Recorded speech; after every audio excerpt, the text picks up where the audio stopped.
The Own Your Intuitive podcast is for the creatives, spiritual entrepreneurs, and light workers in the world. The shining ones who have been told to dim their light and stop believing in magic. I say screw that. The time to rise is now. To bring your gifts out into the world in a big way, creating a business that feeds your soul and your bank account. You are a magical being with the potential to change the world, one human at a time. The time for you to own your intuitive is now. Hey, magical beings of love light, I am so excited. Now, today I'm going to say something, and it might not have happened, but it may have happened by the time this goes live. But the name of the podcast changed, and this is like my first interview, so I'm not going to introduce this amazing guest with the same intro as I always do. So I want to actually share a little bit about this magical person because we have known each other for a couple of years now, and we actually connected on a very personal level because we both are seriously, massively, kudos to us moms with children with mental illness, friends.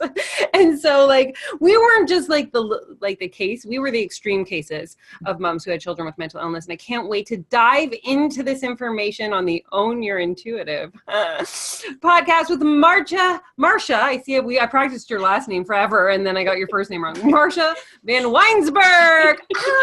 Welcome to the podcast. Oh, I'm so grateful to be here with you today. Thank you so much, Tamara. Honestly, I'm so thrilled to be here. You've been on mine twice now, and I was like, oh, I'd love to be on yours. That's awesome. So this is great.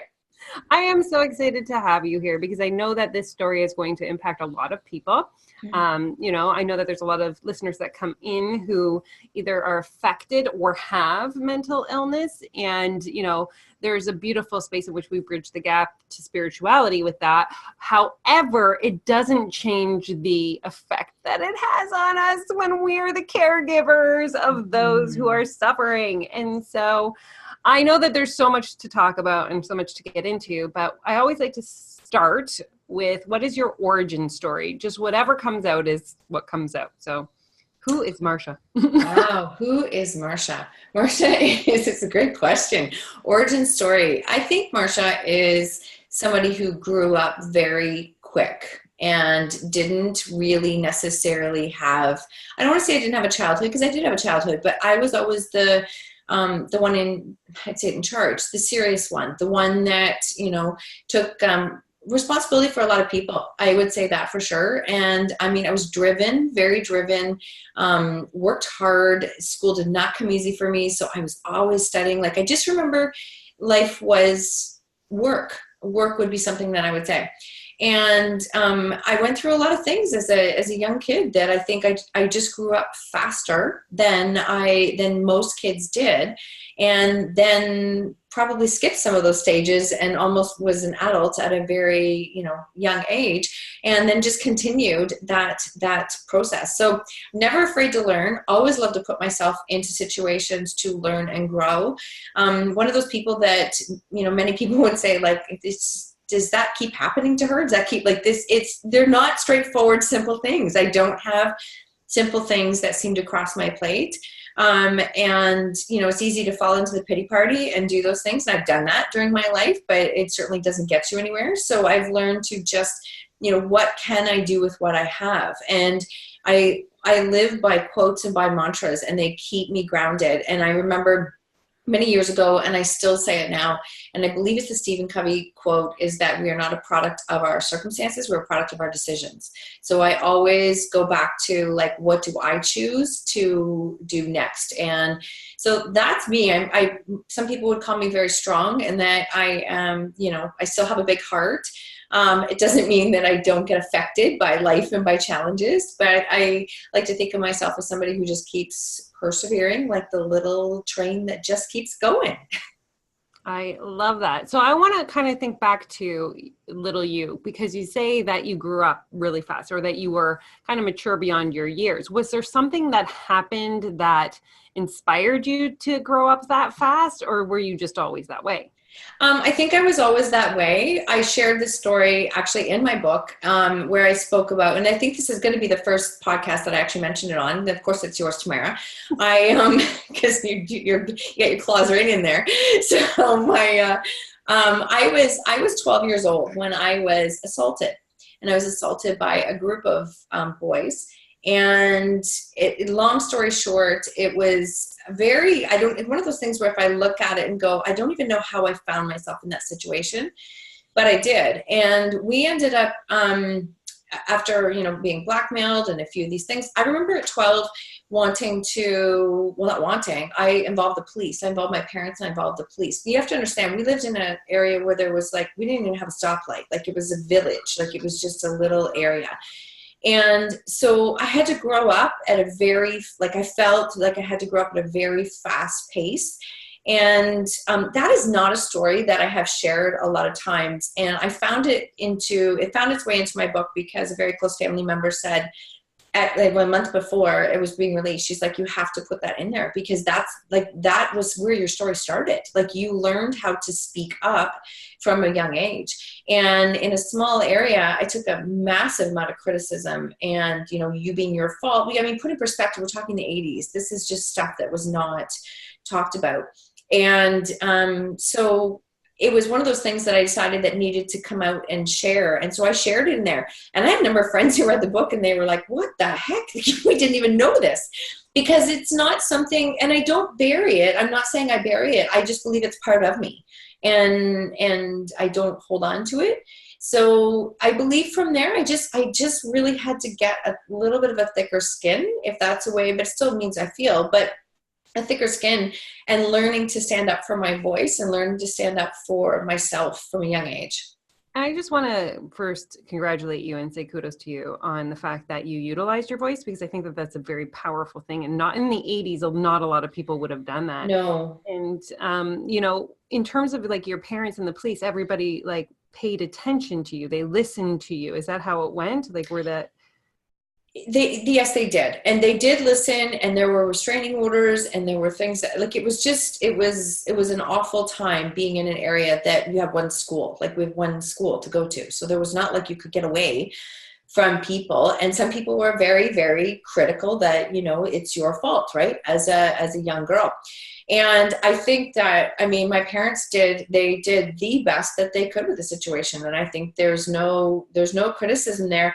But I do think that in that time, I'm going to say this, and I think this is a fair statement, that in the 80s, and probably even for some today, we don't talk about our problems. We don't talk about them. We actually take the carpet, we shove them underneath, and we just you put a smile on and you keep going. And that was how a lot of, I would even say generalization, a lot of women, I would watch, my mom worked her tail off. My grandma was a hard worker. Everybody's hard workers. You just kept going. And I think that was something that was just in my head. It wasn't that I was I'm not weak and I have to keep going. You just did. And I think that's what it was. And most of those things honestly never came out until years later in counseling or in support, and then dealing with my own kids, realizing that, oh crap, I had to be an adult from a very young age, which left me very intolerant to dealing with some of the things that I had to deal with our kids, if that makes sense. It totally does. And that was actually going to be my next question. Yeah. That is something that affects us on such a visceral, cellular, incredible level. And I was just wondering what the steps were that you did when you were young, if your parents put you in therapy, all that kind of stuff, or if that was just something you were just left to just bury until it came up somehow, somewhere, on its own, right? The water boiling eventually just came up on its own. And like I said, I think that in those times it's tough because nobody talked about anything. And it was almost a case of, okay, so now we don't talk about this anymore. And I don't want that to come across as that was a hard thing. That was just normal. And I remember, and it was my sister who said to me, it was just never spoken of again. Never. You did not talk about what happened. And so it was a very much about, okay, well, you take those feelings and you take the feelings and you shove them down, because that's what you do. And I think that that's the case. So when people talk about this, going in a different area, but when people talk about, all the things happening with the Me Too movement. And I've had a lot of people say openly, like, I mean, that was 30 years ago. Did they not deal with that? And I'm like, probably not. Like, probably not, because it was never encouraged to deal with feelings. Heck, it's barely done now. So I think that you do have people carrying around traumas that they've carried for such a long time, and they don't have the skills to process it. It's not something, why would a 12-year-old have the skills to process it, right? Instead, I do believe it's a big part of what's made me who I am. That's why I actually, in a weird way, I don't look at it and like hate that part of my life. I just think it made me who I am. Well, and I mean, you're exceptional at using your voice now, right? Mm-hmm. That is one of your superpowers. And, to be able to tie it to that place where, it initiated, where you stood up for yourself and where you utilized it in a way that was serving yourself and the people that could have been hurt after you. Like, I'm just like, I love that you did that. And you did mention that, so we're going to go to this place where, you are strong, you're driven, you put the shield up to, get yourself going through did you not meet your husband young? Oh, my husband and I met when we were 16. Like, it's like I mean, I honestly believe divinely he was placed in my life, because I think that he is he's not that I need, but it's just that peace. He is that peace. He is definitely that peace. He gives me space to be me. I'm not an easy person. I know that. I'm like, I totally own it. I'm not.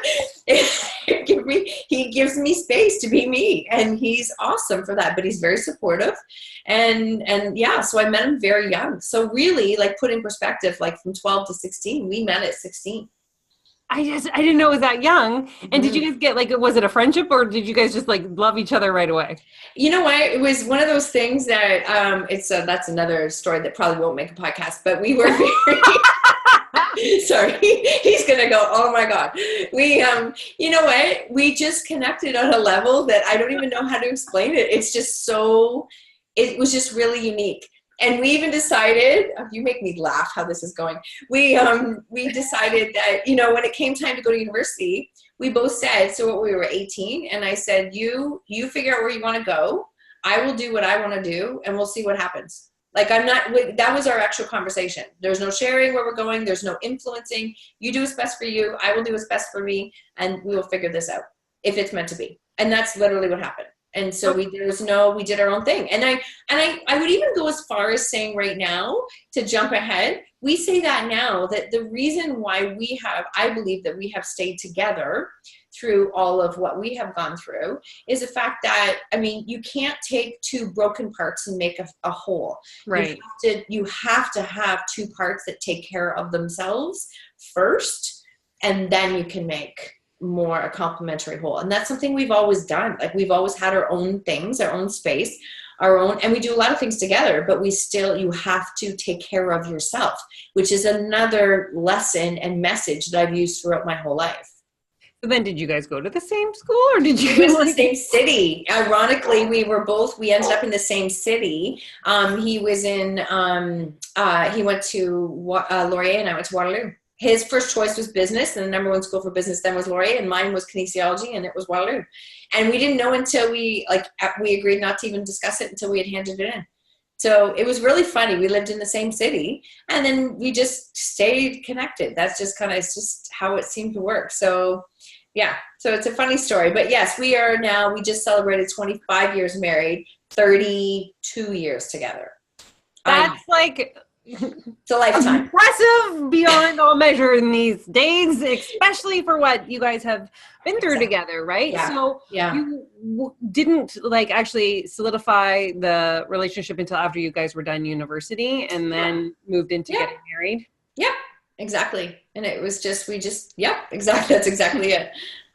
And then how long after you got married before you had your first child? 4 years, 4 and a bit years. So I was told from a young age that we probably could not have kids because I had some complications and some issues from young. Whether it stemmed from that, I don't know, from being told, but I did have some some complications and ended up having cysts and ovaries and hospitalized like at 14 and 15, a number of health issues there. And I was told we couldn't have kids. So we just kind of went, I don't know if we can have them or not. And so we were 4.5 years, I think, after. And then so I have to say this from a chakra level too, right? That's sacral. That's like right up in the sexual energy zone after what you'd been through and stuff like that. Like, wow. Yeah. I knew that's, and I mean, I've looked at that so much differently now from knowing you. Like I have looked at those things myself and a lot of those things make sense now. Like I understand why it was just bottled up. Don't talk about it. And how could it not affect me internally? Right? How could it not? Of course not. Right. Yeah. And so you ended up getting pregnant twice then after not even thinking. Yes, we ended up, so we had 2 boys and 4 miscarriages. 1 miscarriage was at 6 months old. Like the baby was 6 months when we lost her. And so it's a very, it was a very interesting, like, I don't know how to explain that, but in it, you want to talk divine, I do believe, long story short, so I had a miscarriage at 6 months after my youngest was 3. And my health went right downhill after that. Something was really, really wrong and ended up having like 5 surgeries, 6 years, had a full hysterectomy at 38. I've had 2 follow-up surgeries post that, like a lot of complications. I believe that miscarriage was very divinely timed because we wouldn't have known there was a problem had we not had that miscarriage at 6 months. I would have known. And at that point, I fought, again, I've been a fighter most of my life, fought for a full hysterectomy, and I was 38 years old. And my doctor was like, we're not doing that. I'm like, I'm not doing this surgery every year. Like, we're not doing this. It was a rapid, aggressive endometriosis that came out of nowhere. And so they ended up doing a hysterectomy at 38. And when I came out of the surgery, he was like, how did you know? And I said, I knew. I told you. I knew. And he's like, I'm not sure you would have seen 40 at the rate that it was going. So it's been I do have an intuitive side. I know, goosebumps. I knew. I had heard a voice. I heard a voice probably about 8 months before it happened. And it was like, this will be your last Christmas if you don't take charge of this. And I fought and fought and fought to get it done. And he was awesome. He was great. The doctor was great. And we finally went ahead and did it. It was the best thing I ever did. And you know, it hasn't been without its complications since then, but it certainly is. It was a big change. It was a big change to go through. But after that miscarriage, you still went for pregnancies and, you know, you had, did that all happen? So the 2 miscarriages two were before, I think 3 were before our first, and then we had 1 in between, and then, 2 were before the first, and then a small one, shortly after, and then the one when my youngest was 3. So yeah, so they were spread out, 2 before, 1 middle, 1 after, something like that, 3 to 4. Yeah. Wow. Yeah. Wow. Yeah. I have to ask this question. That didn't deter you from wanting a second? It did. It did. I mean, it did. And only because I just, it was just such for anybody who has gone through miscarriages or repeated miscarriages, it's so hard to describe the feelings that you go through. And again, you're making me think of this in different and understanding. Like, I remember somebody saying to me that, you know, I don't understand what the problem with the miscarriage is because you never met the baby. It's not like it was alive. And I just sit there, and this was a friend of my parents. So we're talking about an adult who should know better. And I just looked, and I remember at the time, and I said, you know, you've obviously never had one or been around one. She said, no, how did you know? And I'm like, it's not hard to know. Like, that's just heartless. Like, it's heartless. And so it was a very, I remember after the last one thinking because of the last one, the circumstances that happened and how aggressive it was. And we were brought in, we were called in to come to the doctor's office, which is what you don't want, that call, saying, you know, talking about cancer and talking about, they were believed it was a malignant growth at that point. It had taken over. And so we had that 6-week wait period where we had to wait to figure out, is this a malignant growth? What do we do next? And it wasn't, thank God. But at the time he said, what we will do is, they weren't sure because it was so aggressive, that we will do, you will come in for blood work once a month for 24 months straight. So every month I had to go in and they had to make sure there was no regrowth, look at the HCG numbers, see where I was at. And he said, I just need you to know, if you even consider getting pregnant, we will terminate it before you even know if it's a baby. So you're done. Like, you're done. And I was done. I was done anyways. It wasn't, that was after your second son. After the miscarriage that came after my second son. Yeah. Okay. Yeah. Then I was like, no, I'm done. So it was, I mean, was very blessed to have the two that we had, and fairly healthy. And, but I mean, I went into my years, or early years, just assuming that, I mean, we couldn't have any. That's what we've been told. Right. So, yeah. And so, like, what? Wow. Like, sorry, I know. I'm going to get to know you a little bit better here, but like, this is a really powerful story, because now we're going to get into the fact that, when did you know with the two that you had that one of them just wasn't like the other? Well, we had issues, we had issues dealing, from young ages. And I remember just being in school. I mean, I raised boys. They were rambunctious boys. So I mean, school is really based more for girls than boys. Let's just call that out for a second, right? Because boys don't sit still for longer than 2 seconds. Mm-mm. And they're like little tornadoes when they go through things. And I'm not justifying it, but they certainly are, they learn differently. And we learned from a young age that our one son, at that point, they couldn't diagnose with it's a high functioning Asperger's. They couldn't diagnose that until they were 12. Now they diagnosed it at 2 or 3, which would have changed the whole game about how, and he's doing exceptionally well now because he's in a field that works for him. And then our one son was just very, very energetic, like tough to creative, crazy creative. And ended up going his own direction. But he certainly was, like, neither one was easy in a classroom. Like, it was routine phone calls from schools dealing with, like, it just, and I was never the mom where I'd get there and they would explain what happened. And I'd be like, yeah, they probably did. Like, it's just, they probably did. That was just what they were like. They were high energy kids. But they were always high energy, like even at home. But they didn't show any symptoms of mental illness when they were babies or toddlers? No. I know that my one son, and this is like, that's where mental illness is a tough thing to talk about, right? Like, I know he had struggled for many, it was consistent all the way through. You definitely could see highs and lows. It was the high energy, or it was just the sadness. It was, and for no explained reasons. Sometimes it was hard to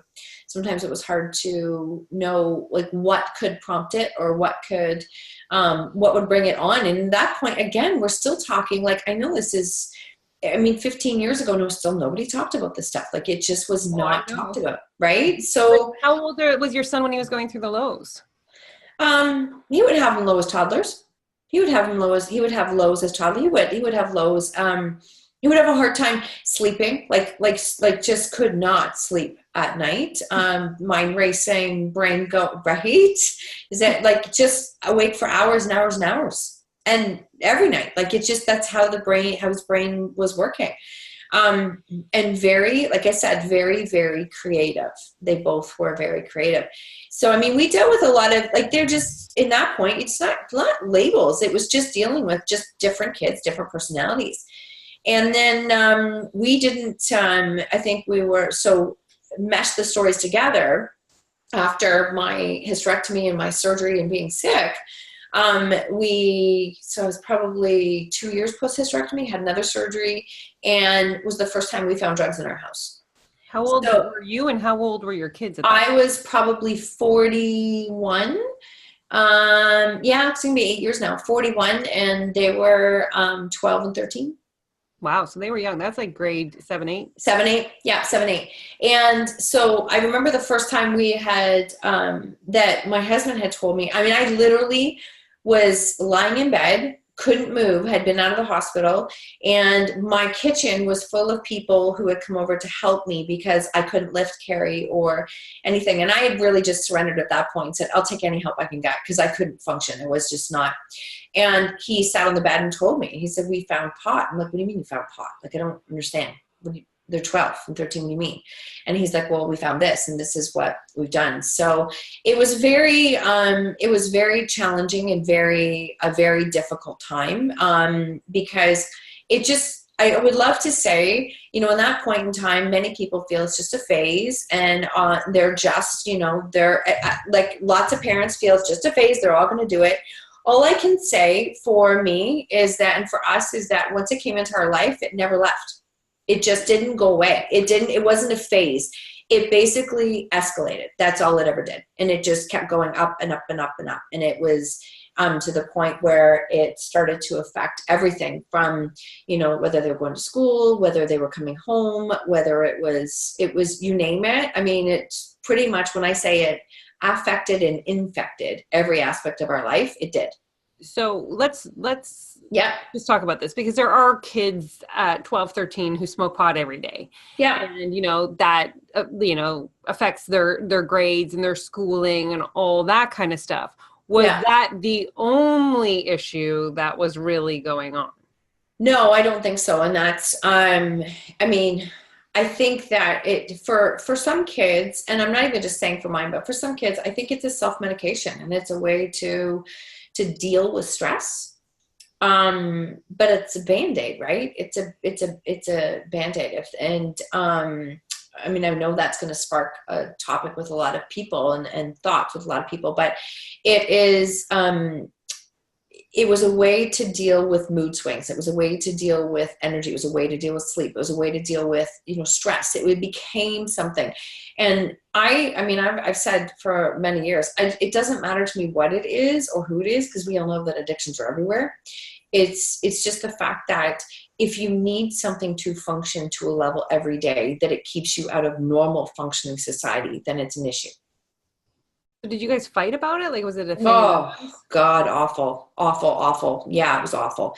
It was, it was awful. We had, I mean, from sneaking out of the house to not knowing where they were for like weeks. Like there was once it was 5 weeks before I could find my 14-year-old.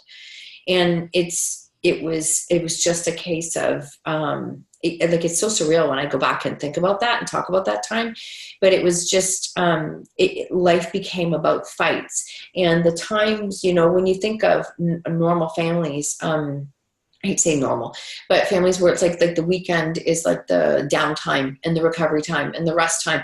Like, we dreaded weekends, we dreaded nights, we dreaded holidays, because that's when, like, all crap hit the fan. Like, it was just always, I mean, problems never happened from 9 to 5. Problems happened at like 2 a.m. and like, they just, right. It was just, and so those were the things that, it was definitely, there was massive, massive amounts of fights, because no matter how many times we tried to get it out of the house, it was just back the next day. It was back the next day, back the next day. Do the police get involved when your kid's missing for like 5 weeks? Like, how does that go? You know what? I would love to say that it goes beautifully, but it does not. And at that point, they're like, well, we'll, you know, thanks for the report, and we will look and see what we can find. And no, there's nothing that you can do. And this will get started into a different topic area where a lot of, you know, it's very easy to fall into judgment about other parents and what they do or don't do. But unfortunately, and I can only speak to that time, there was very little, like, the only people who were telling them that what they were doing was wrong was mom and dad. That's it, right? Not the schools, not the, like, really, like, it's like there was nothing wrong police-wise. There was nothing that could happen. I mean, and it was still illegal then. But no, like, there's no charges pressed. Things had to get much worse before something could happen. Like, so, like, my curiosity is, like, your kid goes missing. You don't know where your kid is. Like, you legitimately don't know. Now, are the police saying thank you for the report simply because your child has a, you know, history of behavior? So they're not putting it into, like, this is a missing child's case? Because I would think that they would go like, no, kid's been missing 2-3 weeks now. What point becomes a missing children's case? Yeah, I think it has to do with the history of what we were having a lot of issues with at that point. Like, I mean, it was not uncommon to have the police at our house for like 2 or 3 times a week. It was not uncommon. It really wasn't. From, when you start to throw in things like substance abuse of any kind, you start to deal with money that goes missing. You start to deal with rage. You start to deal with personalities, you start to deal. And I mean, it's tough because I think if anybody who's ever dealt with that, at that point, like, that's not your kids anymore, right? That's not them. It's just, you have to be able to separate that out, that it's just not.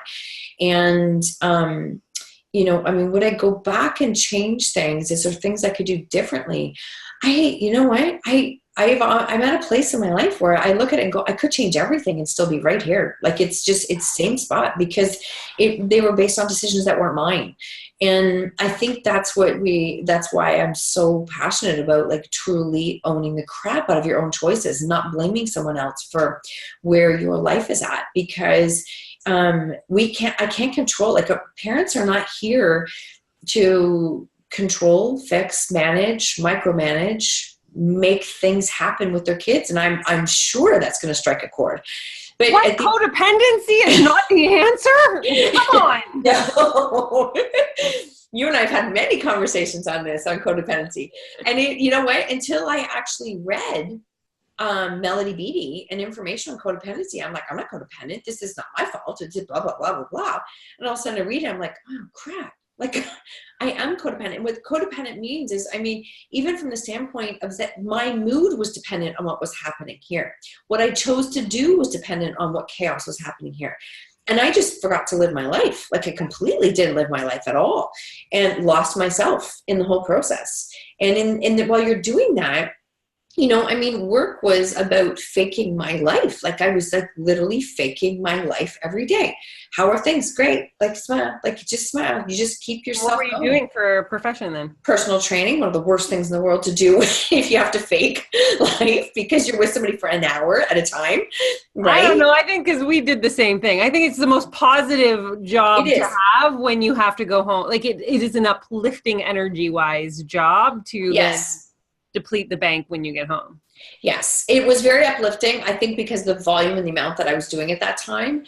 And I wasn't in a good, stable place. So, as I hear somebody complain about something, there's every part of me wanting to go, are you serious? Is that your only problem? Like, I would love that problem. And it's just been my brain. So it was just this constant trying to stay in a good headspace.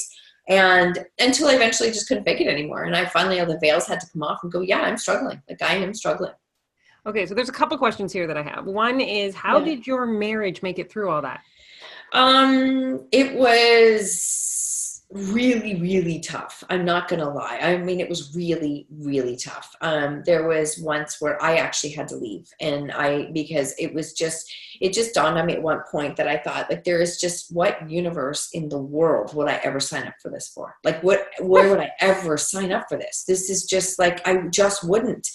And if it was my spouse, he wouldn't be my spouse. I wouldn't do it. Like, I'm so headstrong that I think the misalignment of me living in that situation of chaos the way it was such a personal struggle for me. Because I was just like, I cannot believe I am okay with, like, how am I here? How did this happen? And then it got to that point where it's like, I have to step out. I have to step out for a bit. And when I did, it was really tough because subconsciously it becomes a case of, are you quitting? Like, you're quitting. Oh my God, you're not a quitter. Like, that was the self-talk that went on in my head, until I had to realize that, no, I was choosing me. Like, I was choosing me, and that we all have to choose us. And that was a big shift for me, when I realized that, I mean, we all have to choose ourselves in order to make ourselves better. I can't fix anyone else. So where in the story was this? Like, this is when they were 16, 17? Was this before? Yeah. Yeah. That's the worst age. I mean, I love them dearly, but I can tell you right now with 1,000% certainty, somebody said, if I gave you $1 million, would you do it again? I'd be like, not at all. No. no, there's no money that I no. Sorry, moms with little kids. I don't mean to freak you out, but I just know. But that's why I say we had extreme parenting. Like this is not something that everybody goes through. So like not even close. Talk to me about misbehaved teenagers. I'm always like, okay, I'm going to tell some stories, but don't think that this is the story. It's just like the case of we just won the lottery. I was like, I just say that with love. We only laugh because we went through it, you guys. It's not because that's why I say I high-fived us at the beginning and I kudos at our own backs, because raising a child who is suffering at that level that our children were suffering and not being able to help them and have the behaviors like literally directed back at us. Oh, we were the fault. Like it was, we took the brunt of all of it. We did take the brunt of all of it. And I mean, really, like when you're having a bad day, who do you take it on? It's people you spent your closest with. Like, so, I mean, it's what they do. It's what they do. And there was no skill learning of how to handle the emotions of what they were going through at that point. So. And so you left, how long did you leave for? About probably 7-10 days. And so I literally. Not really leaving. That's just taking a vacation. I did not know if I was going to, I didn't know what I was going to, I actually did not packed a bag and walked out at night. That's literally what I did. And I did not know what was going to happen. Tell your husband you were leaving? Mm-hmm. Yeah. Okay. Yeah. And you know what? It was just, I think I believe we all did the best that we could. And this is like, again, there's no negative at all with this. I think we did the best we could. It was one of those times where, the stress that it had put on him and us and job. And I mean, it affected and infected again, every aspect of his life. And, but I don't think he had seen it front and center the same way I had, because I was in it day in and day out in a different way. He got close. Like, I don't even know how many times the police were here in those days that I was gone, like multiple day and night. And I think it became like, holy crap, this is bad. Like, this is really bad. And it was bad. And I think that was something that we had to kind of come to our own space in order to come together.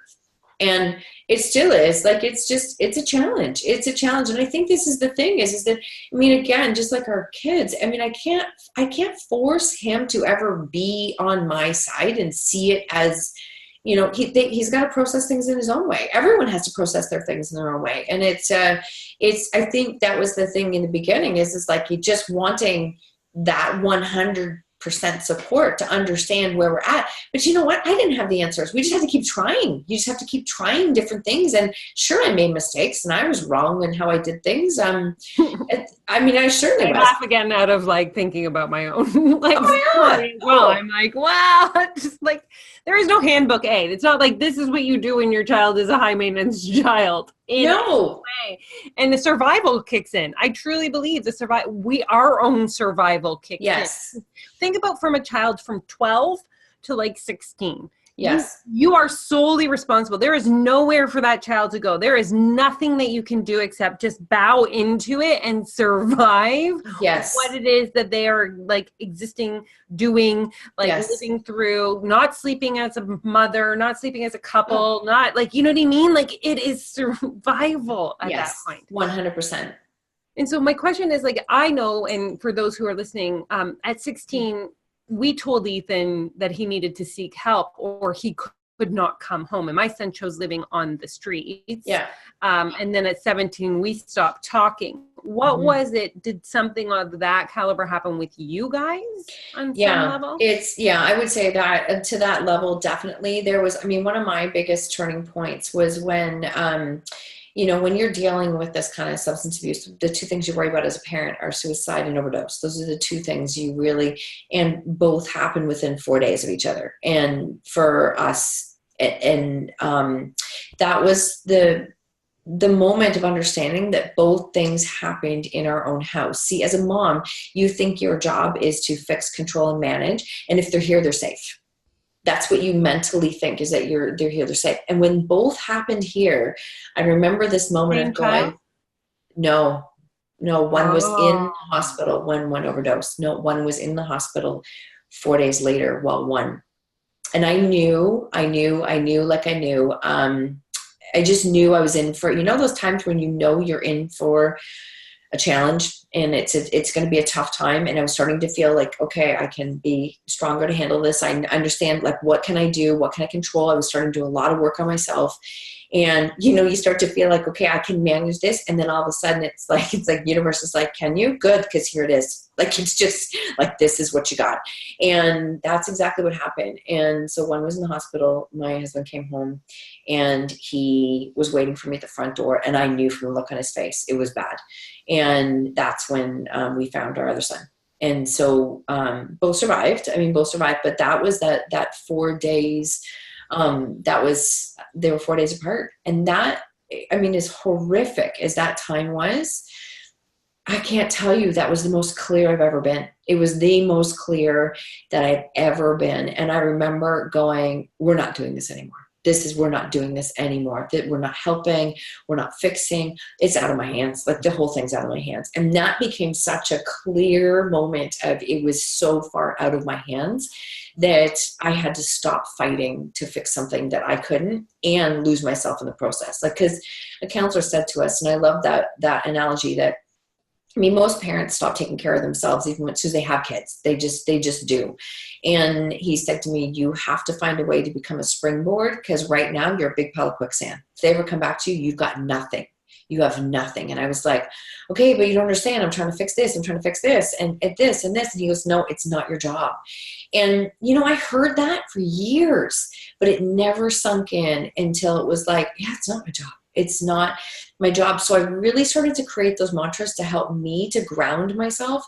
And, I never bought it for them. I didn't give it to them. I didn't do that. I did the best that I could with what we had. And the other one is that I'm not here, even if I've never had an issue, I am not here to pull them through life, push or pull them through life. I'm here to walk beside them, match their energy, support them, but I'm not here to fix it. So then how old were they? And did they come home from the hospital, or did? Yeah, one was home, one ended up leaving at that point. So, essentially both of my kids they spent time on their own on the streets from 16 onward. Yeah. They 16 onward. And my older son is in his second year at college, and he just passed his what's it called, Canadian Securities exam, and he's now looking into investing. He's brilliant with numbers. Well, that was pain in the butt to coach, to teach at school, because math was super easy for him, and he struggled in other areas. Plus, it wasn't really, I remember a teacher saying to me once, it's not very cool for a boy to be smart, and that's going to bother him. And that was definitely, but he found his way, and we were just talking to him the other day, and he's never lived at home since he was 15. He's done it himself. Yeah. So it's been nobody wants that as a parent, but it was the only survival for all of us. None of us were going to come out of this if we didn't do something different. So then, is that when you dove really deep into your own self-development, when you were? Yeah.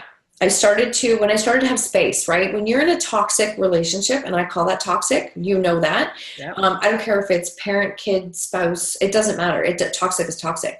When you're in a toxic relationship, you can try and better yourself as much as you want. And I commend everyone for doing it. I want you to know that it's a way bigger job than you could ever imagine. And you can't do it until you can create space. You have to have some space from toxicity. So if you've got the most toxic person in the world in your face every day, I just don't care who you are. You've got to create some space. And it wasn't until I had a little bit of space, and they, one was here, and then it wasn't long after, then the other one was on their own, that I realized that, wait a minute, the world isn't like this. I've lived in this bubble of chaos for years, and all of a sudden you're like, it doesn't have to be like that. The world doesn't have to be, but you just don't know, because you're living in it, trying to survive every day. That's all you're doing, is trying to get through a day. So then what road did you take through with that space? What did you do within yourself or for yourself at that point to really find out who Marsha was again?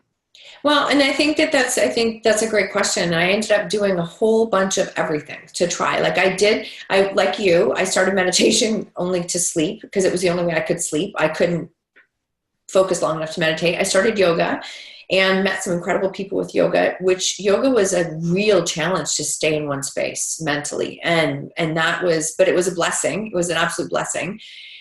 nature walks, changing my circle of friends, really diving into, I went to a couple different conferences, met like by myself, met some new people, created some new tribes of people, reading. I even have to be honest there, even reading, and I was a reader, I couldn't read because I couldn't focus long enough to read. So YouTube videos, podcasts, like things that I could, so as soon as I could feel my energy dip, I would go back to what helped me to bring it back.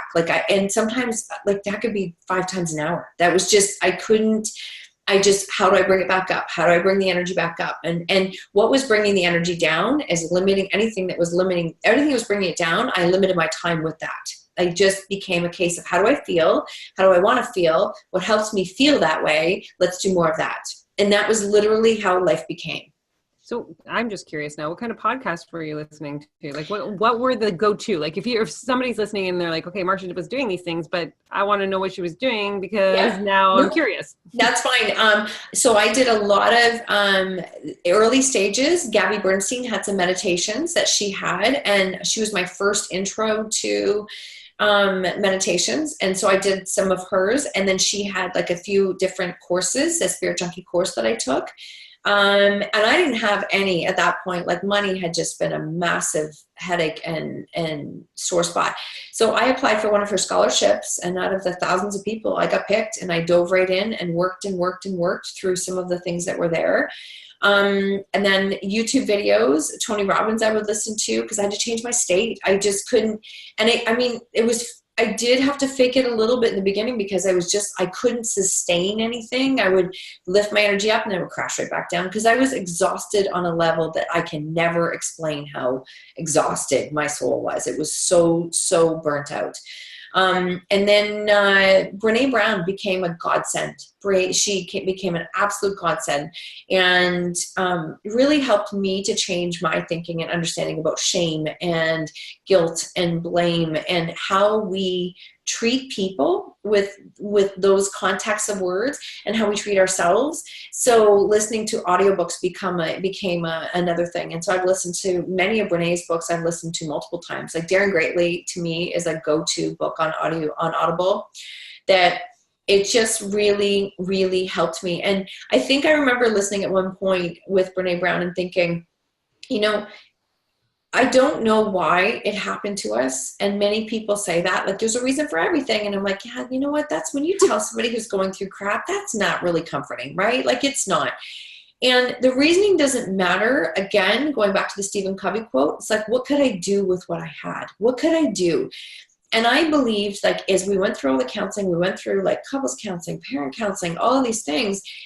I'm going to say, honestly, we were the only couple that was together. Like we did not cross paths with any couple that was together anymore. They were all separated, all divorced.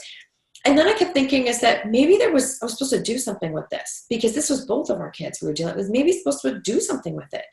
And that became a case. I started writing and I started journaling and I started, I spoke, it was funny. This will be probably 4 years ago for sure, where CBC Radio got my name from something, wanted to know if I'd be interested in coming in for an interview. And it ended up being a live interview. I had barely told anybody. And I thought, that's okay. Nobody listens to CBC at 7 a.m. in the morning. And I went and did the interview. And I mean, my phone blew up with people going, what the heck? So there was this collection of people who knew what was going on. Some people who treated us like we had the plague and left. And again, I don't have any, because I lived in it and I didn't know how to handle it. So how can I expect other people to know how to handle it?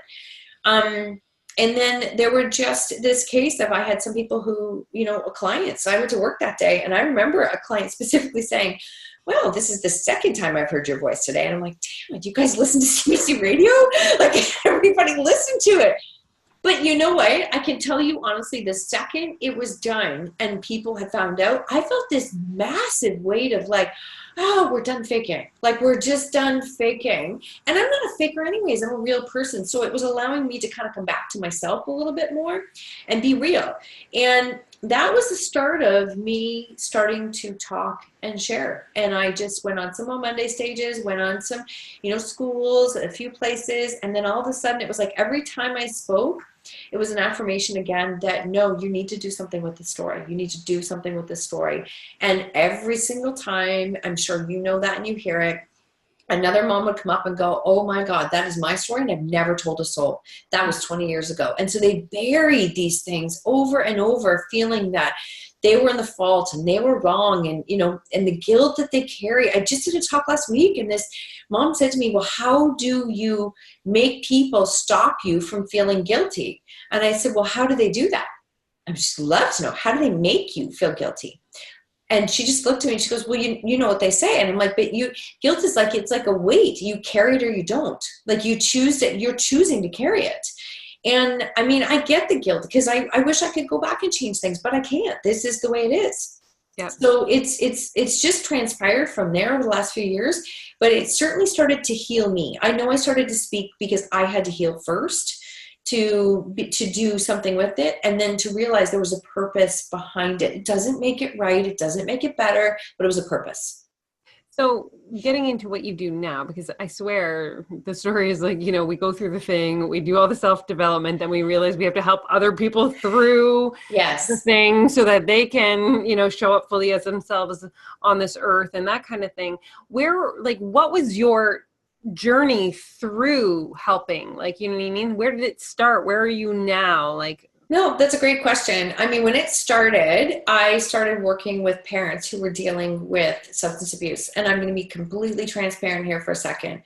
It didn't take me long before I was like, I cannot do this. This is not what I cannot do this. It's just way too heavy. I have my book. I have other tools. I have things. I do my talks. So I do give back, and I will always give back in some way, shape, or form to dealing with substance abuse parents and mental health. I will always do that. But this is a bit of tough love. When you're in that space as a parent, you can't see past trying to take care of yourself because you're still trying to fix your kids. Yeah. And so it's not even on the radar, right? I'm saying you need to do things for yourself. They're like, no, you're not listening. You're not listening to what's happening. I'm like, no, I am. I've been there. I get it. And it didn't take long before I realized that, no, this was not what this was for. This was not what this was for at all. So I've given a voice to dealing with it as a parent, which I know was the right thing to do. And then I would say over the last probably year to year and a half, I had a lot of people, women, come forward to me going like, how did you learn how to tell that story? Like, how did you get the courage to speak that story? How did you get the confidence to do it? Like, I want to do something with my story. All of a sudden we've got people who have had horrific things happen to them and challenging things, who are saying, I want to do something good with my story too. And I went, that's it. Like, that is exactly was calling me, in a sense of teaching women how to learn how to own their story. And own it can be just that you don't have to stand on a stage and talk about it, but Jesus, don't let it own you. Like, that's my message, is just don't. Like, if your story has kept you so stuck from living your life that you are not stepping into who you are meant to be, then it owns you. And that's an absolute waste of you and your gifts. And that to me is like a starting point. So it's if it's just helping a person to learn how to own their portion of the story, right? Like, we all have our own portion of the story. And that is where it started. And then from there, it's gone into teaching women how to, use that story to serve, support, and impact others. So in taking a story, instead of an anchor in your life, it's now a platform. And the platform is there to serve and support and impact others. And I tell you, I believe in following the energy, and that feels like 1,000% better than what I was doing before.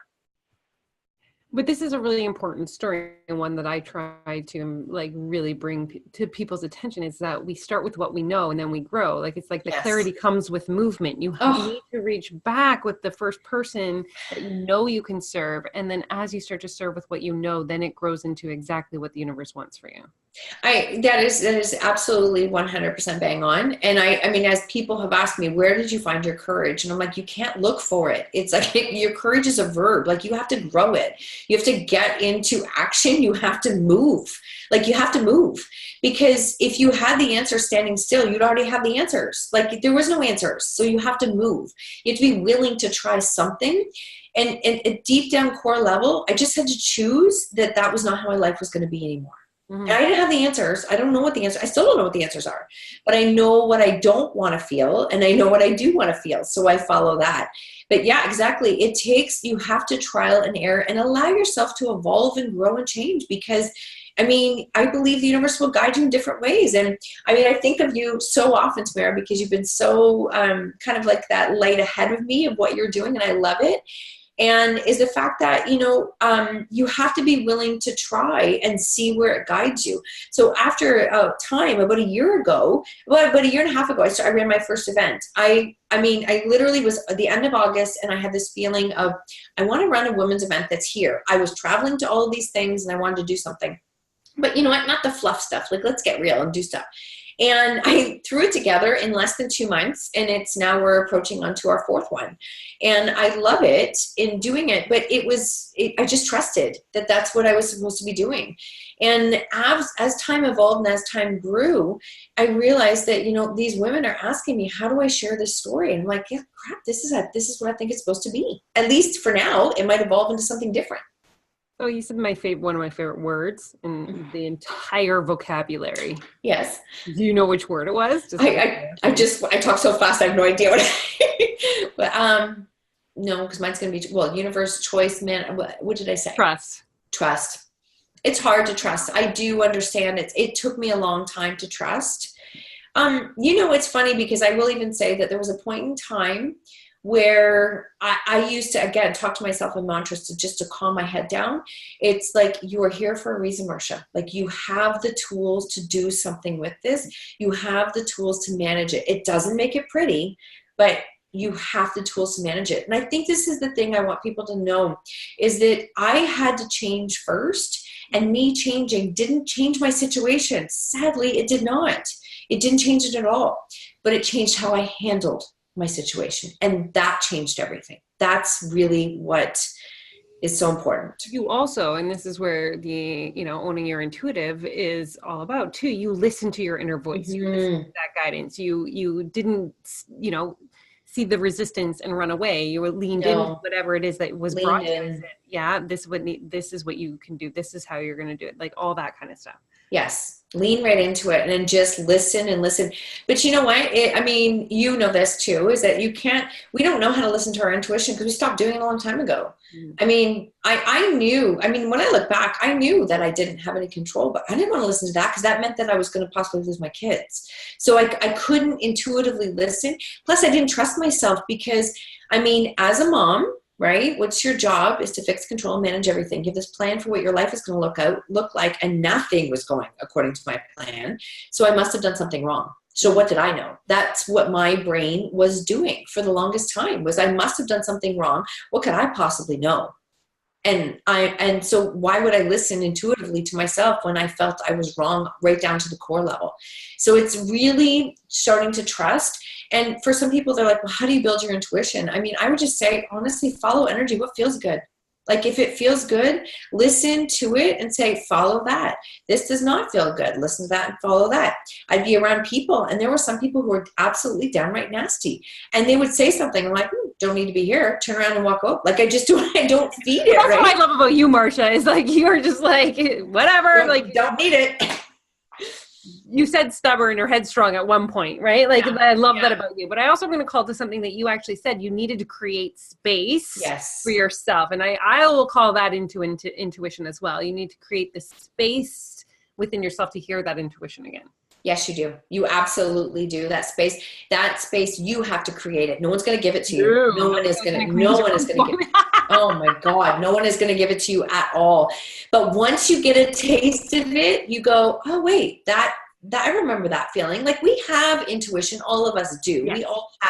We all have that. And again, let me go back to right from when I was 12. Like, I had intuition that I'm not going to be black. No, we're not going to do this again. We're going to draw attention to this. I had intuition when I knew I had to have a hysterectomy. I knew deep down, if I didn't have it, my life might not continue. And so it was very much, the intuition is there, and I trust that. I trust it. I have to remind myself, just as much as everyone, that sometimes I have to slow down. Where can I create space to listen to what I need to do next? And that's a tough. We don't always have the answers. We have to learn how to listen. I have a question for you. Yeah. I know that you did a lot of things, but I don't think that that's the one thing. Like, I'm thinking, do I ask this question because Marsha dropped so many juicy bombs earlier? Yeah. But I truly believe that you intuitively will know that I'm using this now and everything. Oh, no pressure. No pressure. No, it's not a pressure. It's just tapping into, imagining that we're with our listeners right now. And if you could say one book, and maybe it's Daring Greatly or whatever, but one book that impacted you the most, and what you would recommend for anyone who is going through anything along these lines. Wow. You know what? So when I was in the thick of it, I mean, Daring Greatly, I loved. Anything by Brene Brown. If you have not listened to her TED Talk on vulnerability, listen to it, and listen to it multiple times. As a parent who was dealing with teen substance abuse, the two books that I read were Stay Close, and that's Libby Cataldo, and it was so powerful. I read it multiple times, and I still follow her blog. I love her concept is the fact that, and you would so love this, is the fact that you stay close, you love them, but from a distance. Like, there are times where you have to create space, and that's what she had to do. She literally had to separate from her son in order to be able to find herself again. And so that's one. And then one I read recently, which I absolutely loved, and it's The Only Life I Could Save. It's right there on my book, Catherine Ketchum, and it's maybe a couple of years old. It was powerful too. It was just really understanding the power of you taking care of yourself. I did a lot of, Gabby Bernstein, I think it is Marianne Williamson, where it's the daily thoughts where you read, it's like a one page. They helped me because I just couldn't focus for much more than that. So anything that I could pull up that was a one page and I could read it would just help to shift my mind and maybe to look at it differently. So those were some of the ones that I used during that time. And so when somebody listened to this and they love that, they have a story and they don't know how to build their platform with their story, and they want to impact the world in the same capacity that you are doing, which is amazing. How would they find you, Marsha? Where would they go to reach out? So the best way to reach out to me is marshavanw.com is my website. And my email we've put in there, marsha@marshavanw.com, because my last name's way too long that we don't need to be spelling that. I just want people to know we're on Zoom right now. And it's so funny because your first name is in small letters, but your last name is all caps, Marsha, on the side there. I'm like, that's how powerful her last name is. It's big. It's big and strong. That's awesome. That's awesome. You can find me on Instagram and on Facebook. I'm fairly active on both. And as well as I do my own podcast called Own Your Choices, Own Your Life, because I believe when we truly own our choices, we own our own life. I love it. Thank you so much for coming on and sharing your story and, how far you've come and the life you have built even amongst the chaos. We're so grateful. And guys, I'm looking forward to dropping even more chakra bombs on you next Magical Monday. So tune in live with this fancy new podcast with a new name. That's pretty awesome. Talk to you guys later.